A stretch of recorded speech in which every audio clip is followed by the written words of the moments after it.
It all began in a quiet suburban neighborhood where Megan and Tyler had lived together for nearly 7 years. To the outside world, they seemed like the perfect couple, young, successful, and completely in sync. But behind closed doors, tensions had been building. What no one expected, however, was that their eventual breakup would revolve not around money or property, but a dog named Benny. Benny, a golden retriever with bright eyes and an even brighter personality, was more than just a pet. To Megan, he was family. To Tyler, he was a best friend. And when the couple decided to part ways, neither was willing to give him up. Before we dive into this unbelievable courtroom saga, don't forget to subscribe to the Verdict Diaries, where we bring you the most shocking, emotional, and unforgettable courtroom stories every single day. Hit that bell icon so you never miss a twist in the legal drama. Now, let's get into it. When the initial custody paperwork was filed, it was clear this wasn't going to be a typical divorce case. Megan's lawyers cited emotional distress, arguing that Benny had been her emotional support dog during a dark period in her life. Tyler's attorneys responded with evidence that Tyler was the one who trained Benny, walked him daily, and even paid all his veterinary bills. Things quickly escalated. The court had never dealt with a case quite like this, one where the main point of contention was who would get custody of the dog. The judge, who had overseen dozens of divorce proceedings in his decades-long career, admitted this case was unlike anything he'd witnessed. While legal ownership of pets is typically treated similarly to property, both sides were pushing for Benny to be treated more like a child in a custody hearing. Emotions ran high. Megan broke down on the stand, recounting how Benny would curl up beside her during her panic attacks. Tyler followed with his own testimony, describing how Benny helped him through the loss of his brother. Outside the courthouse, the case attracted media attention. Animal rights groups, pet psychologists, and even talk show hosts weighed in. Some supported Megan's emotional bond. Others sympathized with Tyler's consistent care. The pressure on the judge intensified. A precedent could be set, one that might change how courts handle pet custody moving forward. As the trial progressed, character witnesses were called in. Friends, neighbors, even Benny's dog trainer testified. They all had opinions on who Benny was more attached to, who he responded to better, who truly felt like his parent. Meanwhile, social media exploded. Hashtags like Number Justice for Benny and Number Who Gets the Dog trended nationally. It wasn't just a custody battle anymore, it had become a cultural moment. But beneath all the noise and spectacle was a raw human story. Two people who had loved each other deeply, now fighting over the one piece of shared love that neither could bear to lose. And that was just the beginning. The judge leaned forward, folding his hands as both attorneys prepared to present their cases. What had started as a simple divorce had now escalated into a full-fledged custody hearing. Over Max, the golden retriever. Jessica's attorney began by calling her to the stand. Her voice trembled slightly as she spoke. Max was a gift, she said, looking toward her ex, Brian. He wasn't just a pet. He was there for me when my father passed away, when Brian was away on tour, and when I lost my job. He's more than a dog to me. He's family. The courtroom was silent, except for the scribbling of reporters' pens. Jessica's lawyer submitted photos, vet records, and even text messages where Brian referred to Max as Jessica's boy. The argument was clear. Emotional and daily care had largely come from her. Then it was Brian's turn. He rose, straighter than ever in his designer suit, and spoke with conviction. I walked Max every morning I was home. I trained him. I even took him on set with me. He's my best friend, and I've provided for him since the beginning.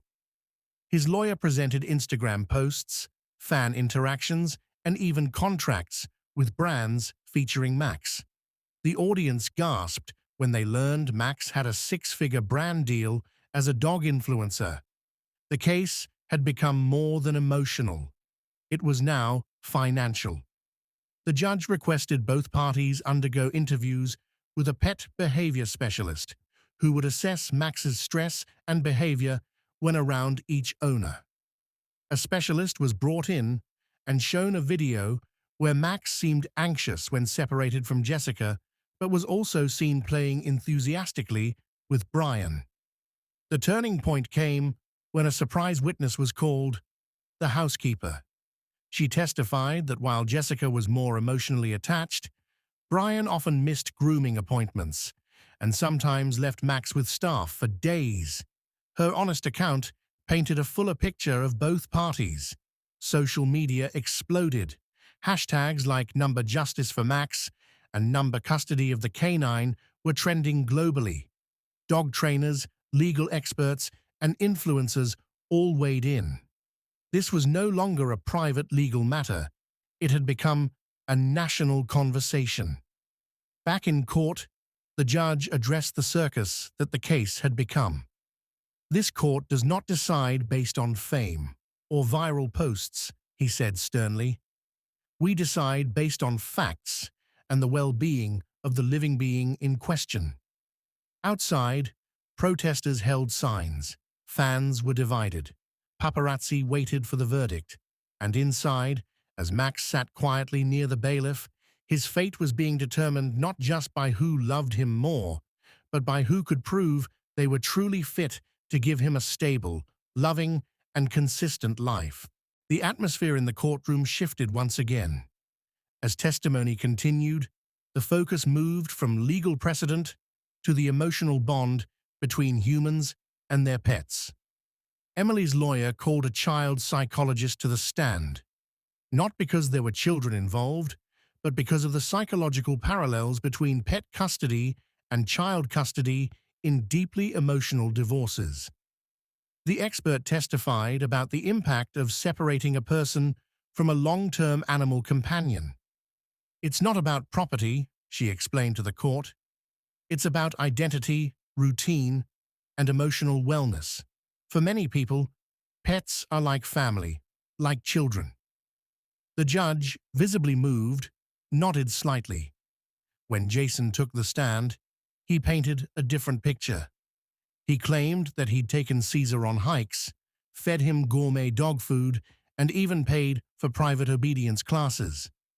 I didn't just like Caesar, he said. I loved him. He helped me through my depression. I can't imagine waking up without him. The judge then asked a pivotal question. If both of you love Caesar so deeply, why are you not considering shared custody? Silence fell across the courtroom. Emily and Jason exchanged glances.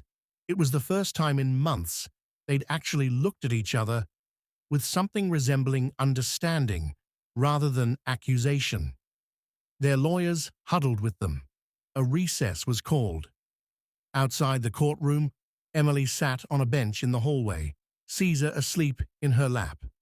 Jason approached, unsure. I never meant for this to get so ugly, he said. I just didn't want to lose the only part of our life that still made sense. Tears welled up in Emily's eyes. I know. I never stopped loving Caesar. But I never stopped caring about you either, even if things didn't work out between us. It was a rare moment of vulnerability, one that reminded them both why this battle had become so intense. Not because of bitterness, but because of love.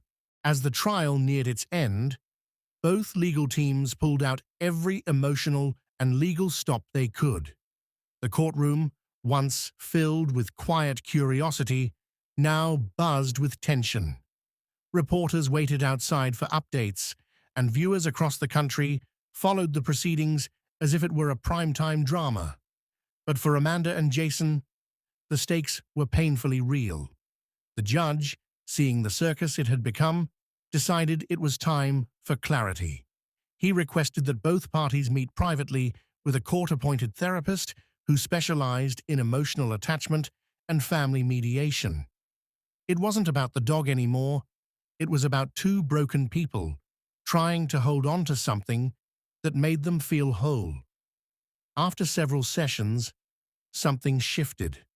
Jason admitted under tears that Max had been his anchor during a dark period when Amanda had left.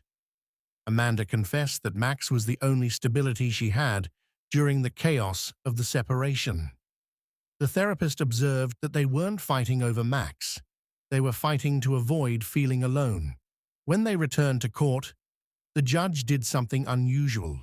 He proposed shared custody, but not in the traditional sense. Instead, he encouraged Amanda and Jason to co-own Max's care through a structured plan that required minimal interaction, handoffs through mutual friends, scheduled updates via a pet care app, and joint vet responsibilities.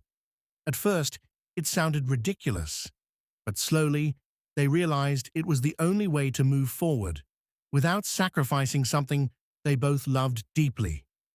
The final ruling reflected this. Max would spend alternate weeks with each person, with holidays split equally. Veterinary care and emergency decisions would be shared equally. Neither party got full custody, but both were acknowledged as vital parts of Max's life. Outside the courtroom, reporters rushed for statements. Amanda said simply, "I didn't get everything I wanted, but Max still has both of us. That's what matters." Jason nodded in agreement. For the first time in months, there was peace. In the weeks that followed, the case became a viral symbol of how modern relationships and breakups were evolving. Law schools studied it as a landmark moment in pet custody. Talk shows debated whether animals should have their own legal representation. And family law practices began including pet custody clauses in prenups and divorce agreements. Amanda and Jason moved on with their lives. They rarely spoke, but each respected the bond the other had with Max. And Max, he thrived. 2 homes, double the belly rubs, and all the love a dog could ask for. This wasn't just a battle over a pet. It was a battle over healing, over closure, and over the power of emotional connection. In the end, they didn't just do what was right for themselves, they did what was right for Max. If stories like this inspire you or make you think differently about love, loss, and justice, don't forget to subscribe to the Verdict Diaries. We share real stories, some heartbreaking, some heartwarming, but all worth telling. Thank you for watching.